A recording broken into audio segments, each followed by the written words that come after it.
toward the One, the perfection of love, harmony, and beauty, the only being, united with all the illuminated souls who form the embodiment of the Master, the Spirit of Guidance. Welcome to this segment of my continuing video series in introducing the practices of Universal Sufism.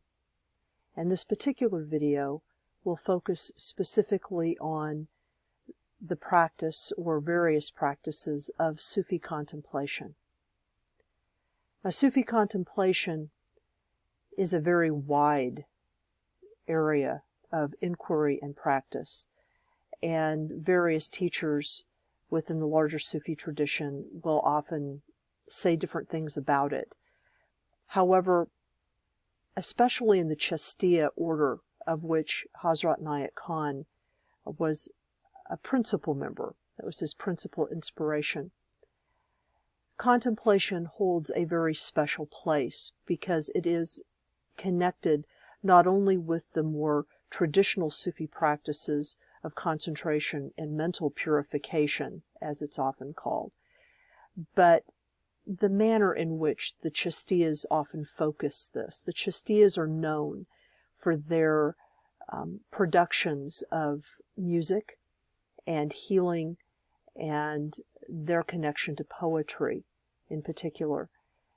And these are all contemplative practices, basically the production of beauty and the contemplation of beauty, that are all considered to be part of the larger project, if you will, of Sufi contemplation. The purpose of contemplation is principally to free the mind from its habitual practices, if you will. It's the places where we tend to go. Human beings tend to engage in a lot of very repetitive mind games. If something happens, we tend perhaps to see the worst or the best of it, depending on our particular predilections. And all human beings have these habits. And so contemplation is intended to be a less intensive form of meditation, if you will. Meditation is much more focused, and as I've indicated, meditation, Sufi meditation, involves stilling the mind through bodily movements in addition to mental concentration. Contemplation is a little bit more relaxed, although it can be very focused. And it can often involve actually doing certain types of spiritual practices while you are doing your everyday activities, doing zikr or singing while you're working, for example, or taking time out to practice stillness exercises while you're constructing things. So contemplation can occur within the normal course of your life. But there are also more focused forms of contemplation, and they involve actually attending to the practice of beauty, whether you are looking at someone else's production of beauty or you are attempting to produce something beautiful of your own, like a poem or a piece of music or a painting. Whatever you do creatively, these can all be an aspect of contemplation.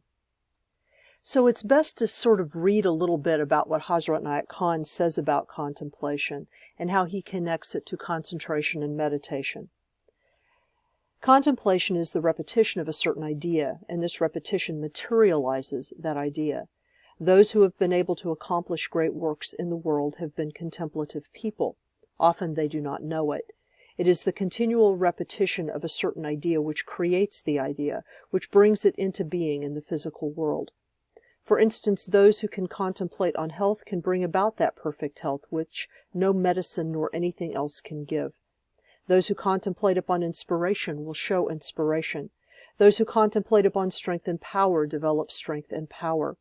One cannot arrive at this stage until one has accomplished concentration, because concentration is the first stage, and one must proceed gradually towards the stage of contemplation.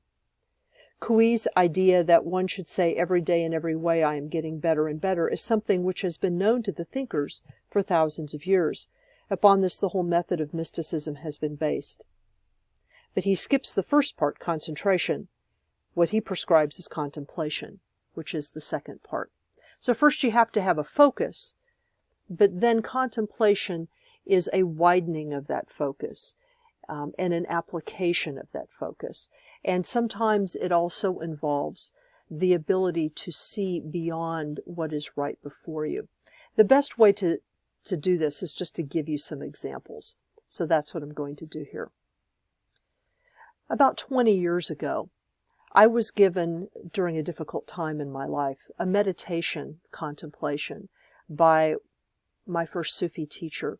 And she told me that every day or so I was to go and purchase a rose, and I was to put that rose in a vase, and every day at approximately the same time I was to spend 10 minutes with that rose and simply look at it, contemplate it, watch its changes, and see what that caused to arise in me.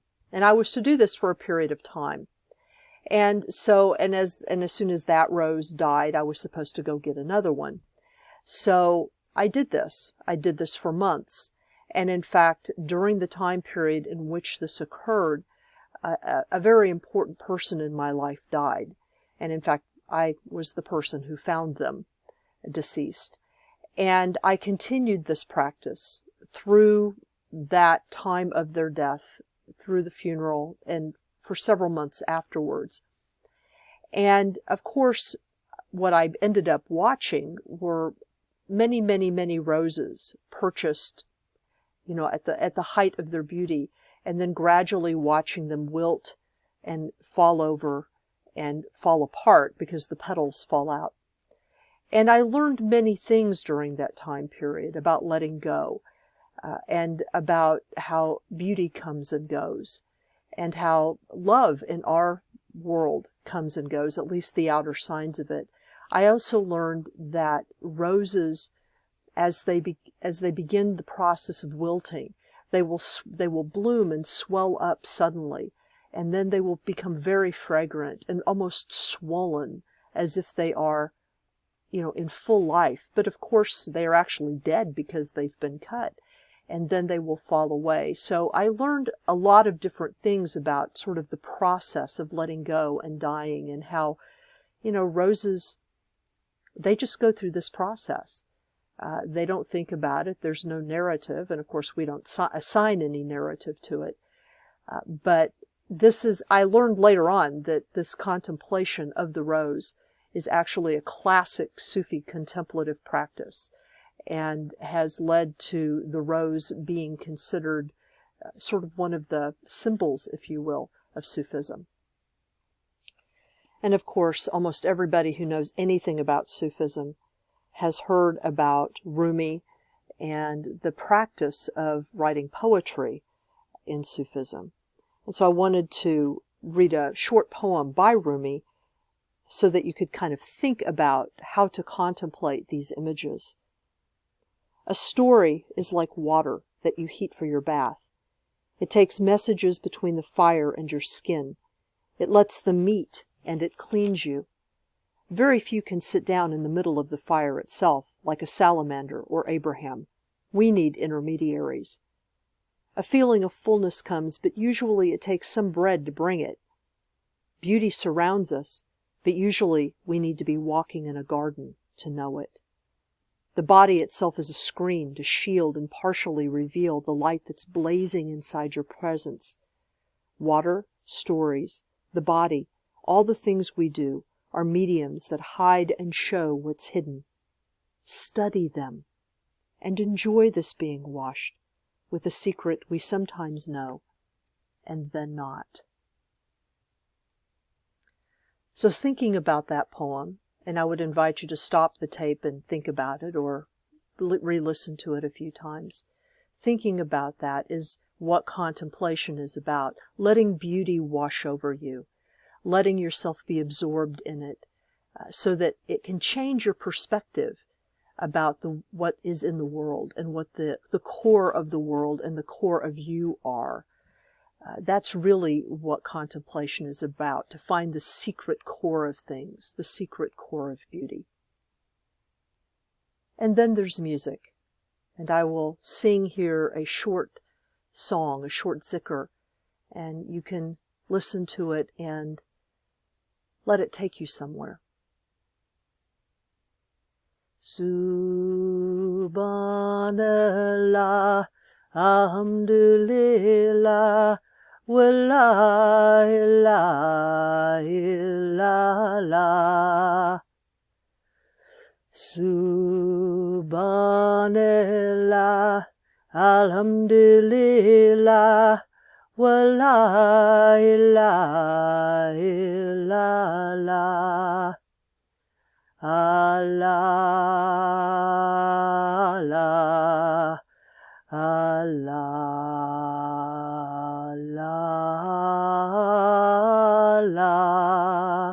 Allah, Allah, Allah, illallah, subhanallah, alhamdulillah, wa la ilaha illallah.